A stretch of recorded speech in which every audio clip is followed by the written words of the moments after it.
my last week now, as a matter of fact. So I know it can be a bit overwhelming, but I'm here to tell you there's nothing to worry about. You'll be fine. So let's just focus on getting you through your first week, okay? Let's see. First, there's an introductory greeting from the company that I'm supposed to read. It's kind of a legal thing, you know. Welcome to Freddy Fazbear's Pizza, a magical place for kids and grown-ups alike, where fantasy and fun come to life. Fazbear Entertainment is not responsible for damage to property or person. Upon discovering that damage or death has occurred, a missing person report will be filed within 90 days or as soon as property and premises have been thoroughly cleaned and bleached and the carpets have been replaced. Blah, blah, blah. Now, that might sound bad, I know, but there's really nothing to worry about. The animatronic characters here do get a bit quirky at night, but do I blame them? No. If I were forced to sing those same stupid songs for 20 years and I never got a bath, I'd probably be a bit irritable at night too. So remember, these characters hold a special place in the hearts of children and we need to show them a little respect, right? Okay. So just be aware, the characters do tend to wander a bit. They're left in some kind of free roaming mode at night. Something about their servos locking up if they get turned off for too long. They used to be allowed to walk around during the day too, but then there was the bite of 87. Yeah, it's amazing that the human body can live without the frontal lobe, you know? Now, concerning your safety, the only real risk to you as a night watchman here, if any, is the fact that these characters, if they happen to see you after hours, probably won't recognize you as a person. They'll most likely see you as a metal endoskeleton without its costume on. Now, since that's against the rules here at Freddy Fazbear's Pizza, they'll probably try to forcefully stuff you inside a Freddy Fazbear suit. Now, that wouldn't be so bad if the suits themselves weren't filled with cross beams, wires, and animatronic devices, especially around the facial area.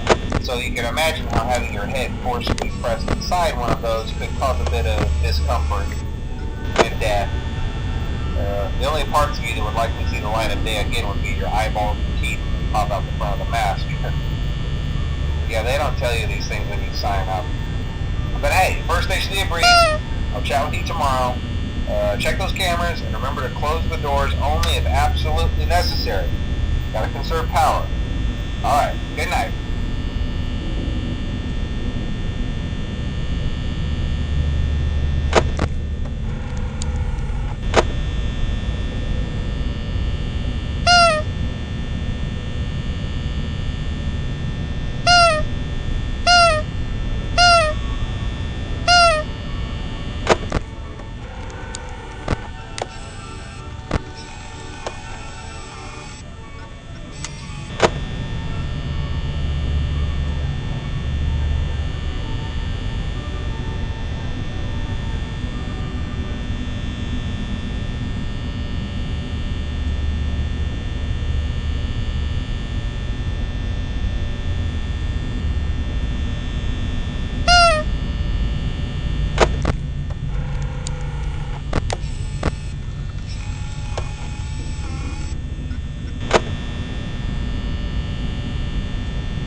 since Freddy and his friends tend to become more active as the week progresses, it might be a good idea to peek at those cameras while I talk, just to make sure everyone's in their proper place, you know. Interestingly enough, Freddy himself doesn't come off stage very often. I've heard he becomes a lot more active in the dark, though, so hey, I guess that's one more reason not to run out of power, right? I also want to emphasize the importance of using your door lights. There are blind spots in your camera view, and those blind spots happen to be right outside your doors. So if you can't find something or someone on your cameras, be sure to check the door light. You might only have a few seconds to react. Not that you would be in any danger, of course. I'm not implying that. Also, check on the curtain in Pirate Cove from time to time. The character in there seems unique in that he becomes more active if the cameras remain off for long periods of time. I guess he doesn't like being watched. I don't know. Anyway, I'm sure you have everything under control. Talk to you soon.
dum dum dum dum dum dum dum dum dum.